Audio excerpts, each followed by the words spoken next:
Chronicle of Champlain by Charles W. Colby, Chronicles of Canada Series, Volume 3. Chapter 1. Champlain's Early Years. Were there a who's who in history, its chronicle of Champlain's life and deeds would run as follows. Champlain, Samuel D. Explorer, geographer, and colonizer. Born in 1567 at Brouage, a village on the Bay of Biscay. Belonged by parentage to the lesser gentry of Saintonge. In boyhood became imbued with a love of the sea, but also served as a soldier in the wars of the League. Though an enthusiastic Catholic, was loyal to Henry of Navarre. On the Peace of Vervins, 1598, returned to the sea, visiting the Spanish West Indies and Mexico. Between 1601 and 1603 wrote his first book, the Bref Discours. In 1603 made his first voyage to the St Lawrence, which he ascended as far as the Lachine Rapids. From 1604 to 1607 was actively engaged in the attempt of De Monts to establish a French colony in Acadia, at the same time exploring the seaboard from Cape Breton to Martha's Vineyard. Returned to the St Lawrence in 1608 and founded Quebec. In 1609 discovered Lake Champlain and fought his first battle with the Iroquois. In 1613 ascended the Ottawa to a point above Lac Coulange. In 1615 reached Georgian Bay and was induced to accompany the Hurons, with their allies, on an unsuccessful expedition into the country of the Iroquois. From 1617 to 1629 occupied chiefly in efforts to strengthen the colony at Quebec and promote trade on the lower St Lawrence. Taken captive to London by Kirke in 1629 upon the surrender of Quebec, but after its recession to France, returned 1633 and remained in Canada until his death on Christmas Day, 1635. Published several important narratives describing his explorations and adventures. An intrepid pioneer and the revered founder of New France. Into some such terms as these would the writer of a biographical dictionary crowd his notice of Champlain's career, so replete with danger and daring, with the excitement of sailing among the uncharted islands of Penobscot Bay, of watching the sun descend below the waves of Lake Huron, of attacking the Iroquois in their palisaded stronghold, of seeing English cannon levelled upon the houses of Quebec. It is not from a biographical dictionary that one can gain true knowledge of Champlain, into whose experience were crowded so many novel sights and whose soul was tested year after year by the ever-varying perils of the wilderness. No life, it is true, can be fitly sketched into a chronological abridgment, but history abounds with lives which, while important, do not exact from a biographer the kind of detail that for the actions of Champlain becomes priceless. Kant and Hegel were both great forces in human thought, yet throughout 80 years Kant was tethered to the little town of Königsberg, and Hegel did not know what the French were doing in Jena the day after there had been fought just outside a battle which smote Prussia to her knees. The deeds of such men are their thoughts, their books, and these do not make a story. The life of Champlain is all story. The part of it which belongs to the wars of the League is lost to us from want of records, but fortunately we possess in his Voyages the plain, direct narrative of his exploits in America, a source from which all must draw who would know him well. The method to be pursued in this book is not that of the critical essay, nor will these pages give an account of Champlain's times with reference to ordinances regulating the fur trade, or to the policy of French kings and their ministers towards emigration. Such subjects must be touched on, but here it will be only incidentally. What may be taken to concern us is the spirited action of Champlain's middle life, the period which lies between his first voyage to the St Lawrence and his return from the land of the Onondagas. Not that he ended his work in 1616. The unflagging efforts which he continued to put forth on behalf of the starving colony at Quebec demand all praise, but the years during which he was incessantly engaged in exploration show him at the height of his powers, with health still unimpaired by exposure, and with a soul that courted the unknown. Moreover, this is the period for which we have his own narrative in fullest detail.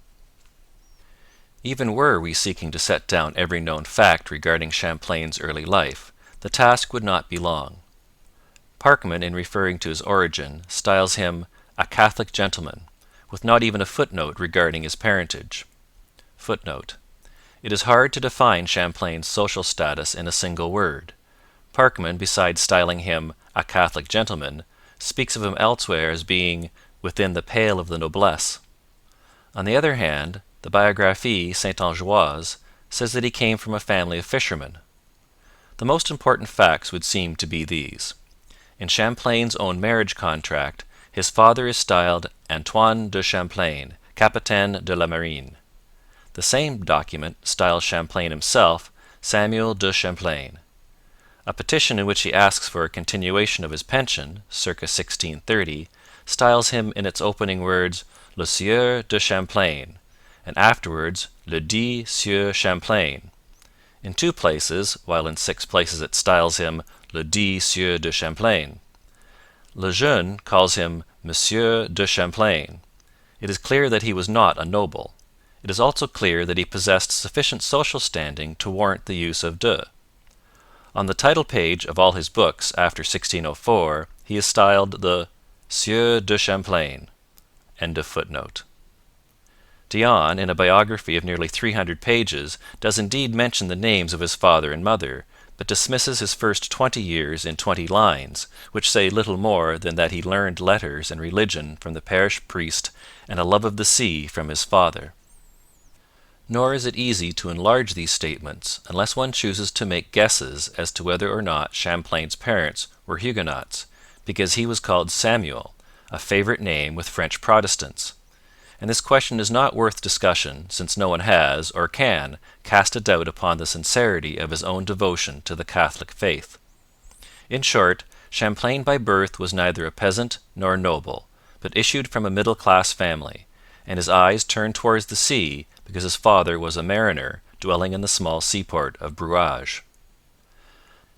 Thus, when a boy, Champlain doubtless had lessons in navigation, but he did not become a sailor in the larger sense until he had first been a soldier. His youth fell in the midst of the Catholic revival, when the Church of Rome, having for 50 years been sore beset by Lutherans and Calvinists, began to display a reserve strength which enabled her to reclaim from them a large part of the ground she had lost. But this result was not gained without the bitterest and most envenomed struggle. If doctrinal divergence had quickened human hatreds before the Council of Trent, it drove them to fury during the 30 years that followed. At the time of the massacre of St. Bartholomew, Champlain was 5 years old. He was 17 when William the Silent was assassinated, 20 when Mary Stuart was executed at Fotheringay, 21 when the Spanish Armada sailed against England, and when the Guises were murdered at Blois by order of Henry III, 22 when Henry III himself fell under the dagger of Jacques Clement. The bare enumeration of these events shows that Champlain was nurtured in an age of blood and iron rather than amid those humanitarian sentiments which prevail in an age of religious toleration. Finding his country a camp, or rather 2 camps, he became a soldier and fought for 10 years in the wretched strife to which both Leaguers and the Huguenots so often sacrificed their love of country. With Henry of Valois, Henry of Navarre, and Henry of Guise as personal foes and political rivals, it was hard to know where the right line of faith and loyalty lay. But Champlain was both a Catholic and a king's man, for whom all things issued well when Henry of Navarre ceased to be a heretic, giving France peace and a throne. It is unfortunate that the details of these adventurous years in Champlain's early manhood should be lost. Unassisted by wealth or rank, he served so well as to win recognition from the king himself, but beyond the names of his commanders, Domont, Saint-Luc, and Brissac, there is little to show the nature of his exploits. Footnote: He served chiefly in Brittany against the Spanish allies of the League, and reached the rank of quartermaster. End of footnote. In any case, these 10 years of campaigning were a good school for one who afterwards was to look death in the face 1,000 times amidst the icebergs of the North Atlantic and off the rocky coast of Acadia and in the forests of the Iroquois. With such parentage and early experiences as have been indicated, Champlain entered upon his career in the New World. It is characteristic that he did not leave the army until his services were no longer needed. At the age of 31 he was fortunate enough to be freed from fighting against his own countrymen. In 1598 was signed the Peace of Vervins, by which the enemies of Henry IV, both Leaguers and Spaniards, acknowledged their defeat. To France the close of fratricidal strife came as a happy release. To Champlain it meant also the dawn of a career. Hastening to the coast, he began the long series of voyages which was to occupy the remainder of his life. Indeed, the sea and what lay beyond it were henceforth to be his life. The sea, however, did not at once lead Champlain to New France.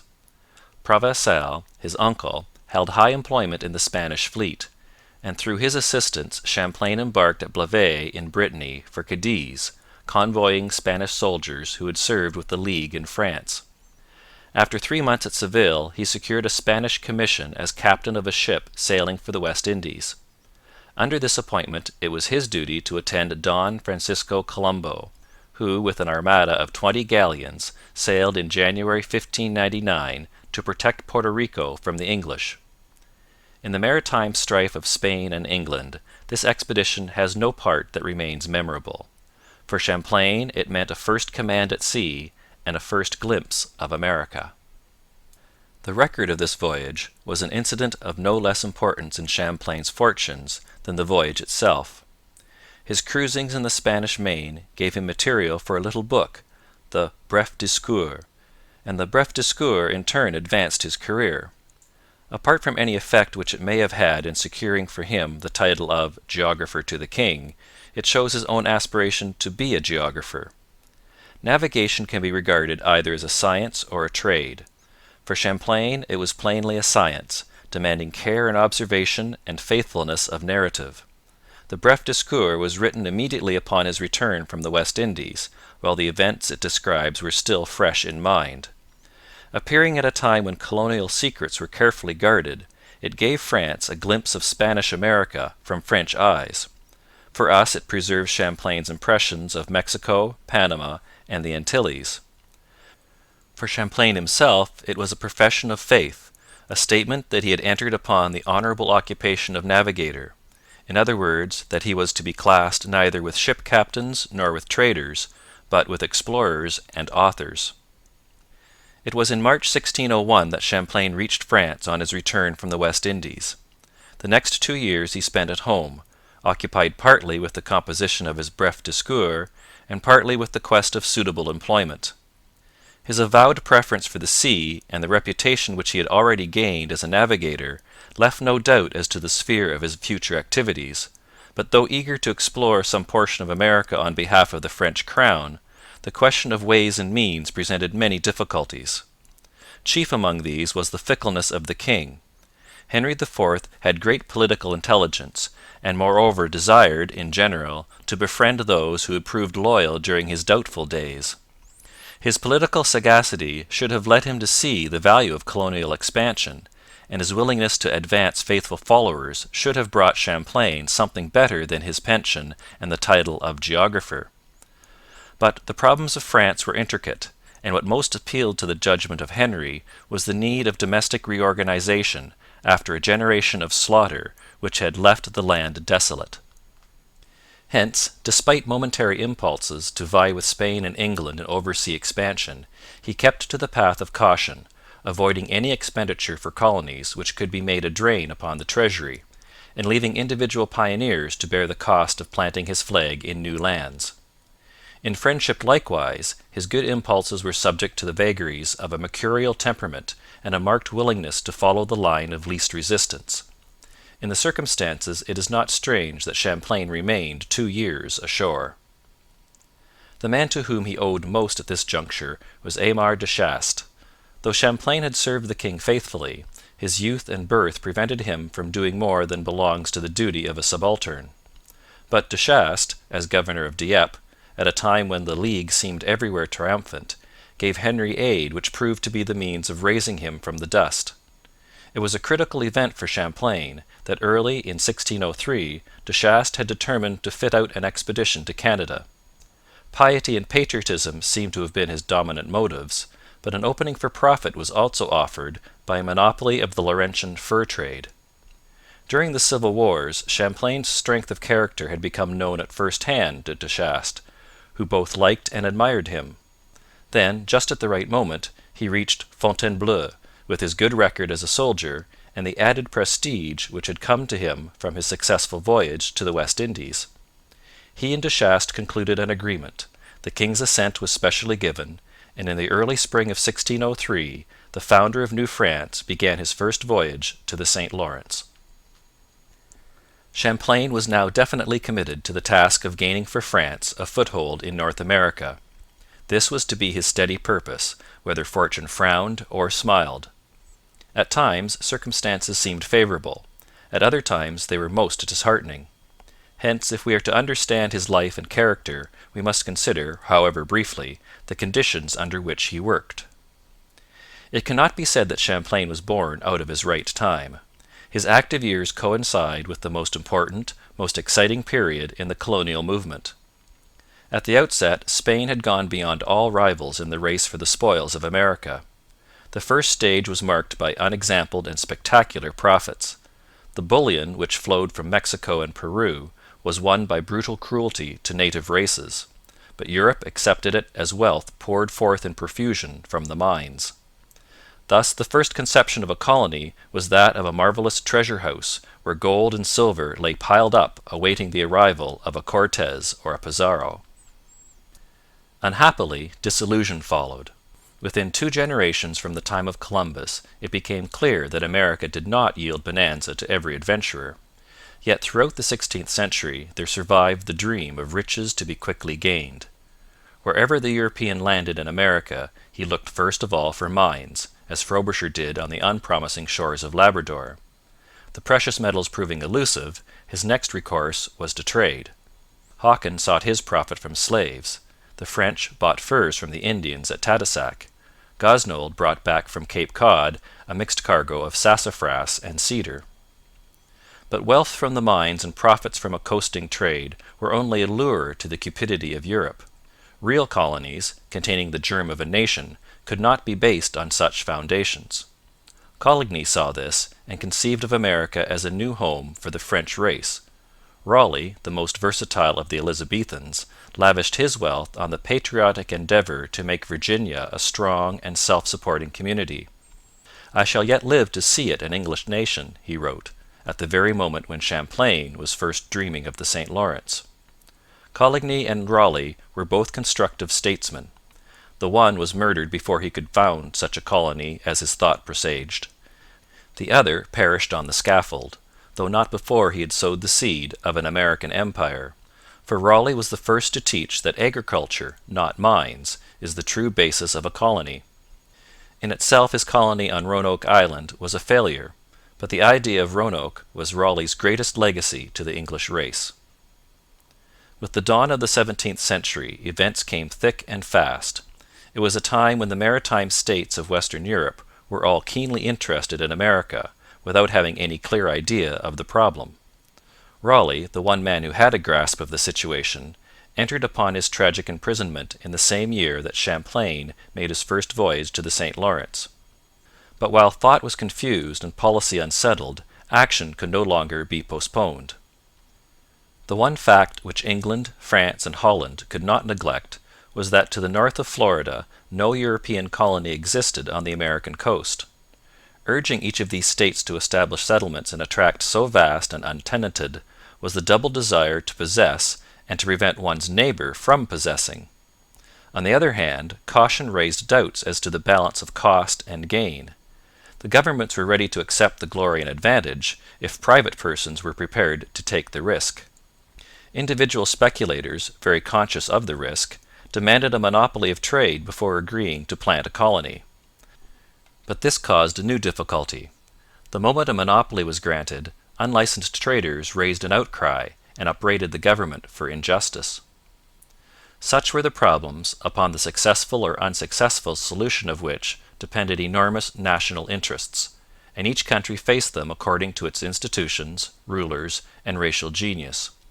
It only needs a table of events to show how fully the English, the French, and the Dutch realized that something must be done. In 1600 Pierre Chauvin landed 16 French colonists at Tadoussac. On his return in 1601 he found that they had taken refuge with the Indians. In 1602 Gosnold, sailing from Falmouth, skirted the coast of Norumbega from Casco Bay to Cuttyhunk.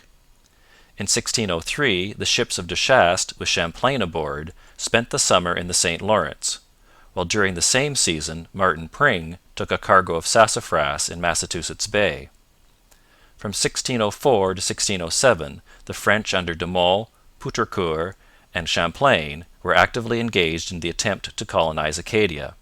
But they were not alone in setting up claims to this region. In 1605 Weymouth, sailing from Dartmouth, explored the mouth of the Kennebec and carried away 5 natives. In 1606 James I granted patents to the London Company and the Plymouth Company, which, by their terms, ran athwart the grant of Henry IV to De Monts. In the same year Sir Ferdinando Gorges sent Pring once more to Norumbega. In 1607 Raleigh, Gilbert, and George Popham made a small settlement at the mouth of the Sagadhoc, where Popham died during the winter. As a result of his death, this colony on the coast of Maine was abandoned, but in 1607 also saw the memorable founding of Jamestown in Virginia. Equally celebrated is Champlain's founding of Quebec in 1608. In 1609 the Dutch under an English captain, Henry Hudson, had their first glimpse of Manhattan. This catalogue of voyages shows that an impulse existed which governments could not ignore. The colonial movement was far from being a dominant interest with Henry IV or James I, but when their subjects saw fit to embark upon it privately, the crown was compelled to take cognizance of their acts and frame regulations. 'Go, and let whatever good may come of it,' exclaimed Robert de Baudricourt as Joan of Arc rode forth from Vaucouleurs to liberate France. In much the same spirit, Henry IV saw De Monts set sail for Acadia. The king would contribute nothing from the public purse or from his own. Sully, his prime minister, vigorously opposed colonizing because he wished to concentrate effort upon domestic improvements. He believed, in the second place, that there was no hope of creating a successful colony north of the 40th parallel. Thirdly, he was in the pay of the Dutch. The most that Henry IV would do for French pioneers in America was to give them a monopoly of trade in return for an undertaking to transport and establish colonists. In each case where a monopoly was granted, the number of colonists was specified. As for their quality, convicts could be taken if more eligible candidates were not forthcoming. The 60 unfortunates landed by La Roche on Sable Island in 1598 were all convicts or sturdy vagrants. 5 years later, only 11 were left alive. For the story of Champlain, it is not necessary to touch upon the relations of the French government with traders at a date earlier than 1599. Immediately following the failure of La Roche's second expedition, Pierre Chauvin of Honfleur secured a monopoly which covered the Laurentian fur trade for 10 years. The condition was that he should convey to Canada 50 colonists a year throughout the full period of his grant. So far from carrying out this agreement either in spirit or letter, he shirked it without compunction. After 3 years the monopoly was withdrawn, less on the ground that he had failed to fulfill his contract than from an outcry on the part of merchants who desired their share of the trade. To adjudicate between Chauvin and his rivals in St Malo and Rouen, a commission was appointed at the close of 1602. Its members were De Chastes, governor of Dieppe, and the Sieur de la Cour, first president of the Parlement of Normandy. On their recommendation, the terms of the monopoly were so modified as to admit to a share in the privilege certain leading merchants of Rouen and St Malo, who, however, must pay their due share in the expenses of colonizing. Before the ships sailed in 1603, Chauvin had died, and De Chastes at once took his place as the central figure in the group of those to whom a new monopoly had just been conceded. Footnote: the history of all the companies formed during these years for trade in New France is the same. First, a monopoly is granted under circumstances ostensibly most favourable to the government and to the privileged merchants. Then follow the howls of the excluded traders, the lack of good voluntary colonists, the transportation to the colony of a few beggars, criminals, or unpromising labourers, a drain on the company's funds in maintaining these during the long winter, a steady decrease in the number taken out, at length no attempt to fulfil this condition of the monopoly, the anger of the government when made aware of the facts, and finally the sudden repeal of the monopoly several years before its legal termination. H.P. Bigger, Early Trading Companies of New France, page 49. End of footnote. We are now on the threshold of Champlain's career, but only on the threshold. The voyage of 1603, while full of prophecy and presenting features of much interest, lacks the arduous and constructive quality which was to mark his greater explorations. In 1603 the two boats equipped by De Chastes were under the command of Pont Grave. Footnote: François Grave, Sieur du Pont, whose name, strictly speaking, is du Pont Grave, one of the most active French navigators of the 17th century. From 1600 to 1629 his voyages to the St Lawrence and Acadia were incessant. End of footnote. And Prévert, both mariners from St Malo. Champlain sailed in Pontgrave's ship and was, in fact, a superior type of supercargo. De Chastes desired that his expedition should be self-supporting, and the purchase of furs was never left out of sight. At the same time, his purpose was undoubtedly wider than profit, and Champlain represented the extra commercial motive. While Pontgrave was trading with the Indians, Champlain, as the geographer, was collecting information about their character, their customs, and their country. Their religious ideas interested him much, and also their statements regarding the interior of the continent. Such data as he could collect between the end of May and the middle of August he embodied in a book called Des Sauvages, which, true to its title, deals chiefly with Indian life and is a valuable record, although in many regards superseded by the more detailed writings of the Jesuits. The voyage of 1603 added nothing material to what had been made known by Jacques Cartier and the fur traders about Canada. Champlain ascended the St Lawrence to the Sault St Louis. Footnote: now called the Lachine Rapids, an extremely important point in the history of New France, since it marked the head of ship navigation on the St Lawrence, constantly mentioned in the writings of Champlain's period. End of footnote. And made two side excursions, one taking him rather less than 40 miles up the Saguenay, and the other up the Richelieu to the rapid at St Ours. He also visited Gaspé, passed the Isle Percé, and had his first glimpse of the Baie de Chaleur, and returned to Havre with a good cargo of furs. On the whole, it was a profitable and satisfactory voyage. Though it added little to geographical knowledge, it confirmed the belief that money could be made in the fur trade, and the word brought back concerning the Great Lakes of the interior was more distinct than had before been reported. The one misfortune of the expedition was that its author, De Chastes, did not live to see its success. He had died less than a month before his ships reached Havre. End of chapter 1.